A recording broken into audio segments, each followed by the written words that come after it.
Dallas police released body camera of a man arrested in August who lost consciousness while in custody and died earlier this month. The video shows officers used no physical force against him as they talked him out of the back room of a house he'd broken into. Fox 4's Sean Rabb is here with the story and what Dallas police hope to accomplish by releasing video quickly. Sean.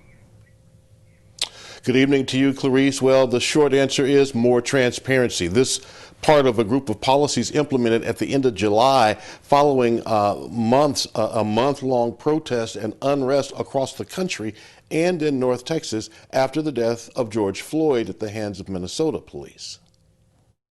The Dallas police, drop any weapons you have and step out slowly.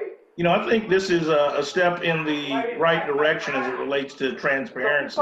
This is the release of body camera video worn by Dallas police. Mr. Lee ran to a home And given context by Deputy Chief Ruben Ramirez. I got you. Roll over for me. The in-custody death of Andre LaShawn Lee, arrested by police August 28th. He went into distress while in custody. Former prosecutor Russell Wilson, part of creating the District Attorney's Office of Civil Rights that investigates police incidents. We always have a lot of confidence in the actual body camera footage. The video made public Sunday after his death under new policies by Chief Renee Hall to be as transparent as possible, as quickly as possible with critical incidents. He started to kick the door and I hear screams. Andre LaShawn Lee jumped out of the car he was in with his wife. He came and kicked my door in. I had to replace my locks. Began beating on doors and jumped through the front window into Juan Carlos Hernandez's home, his family inside. I feel scared, especially when he told me he's gonna kill me. Lee's wife told police her husband high on cocaine. Officers got the family out, then custody of Lee, and tried to help when he stopped breathing. Yes, they do CPR and they do everything for this guy. They are so very nice. The officers already knew that. Criminologist Dr. Alex Del Carmen says making the videos public may lead people to question. Can something be done in order to save people's life more so than the enforcement of the law, as we saw in the latter part of this video?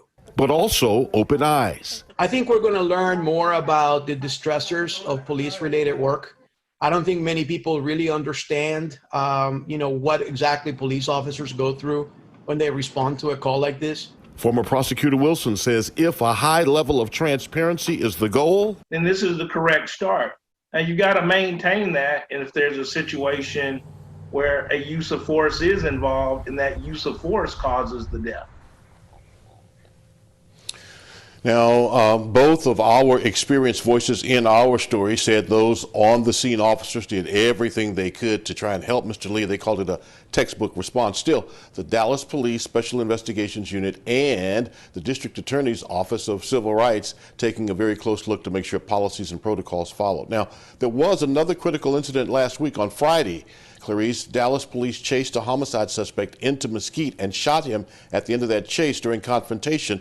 The suspect survived, but if the police are going to release that video, we should have that by the end of this week.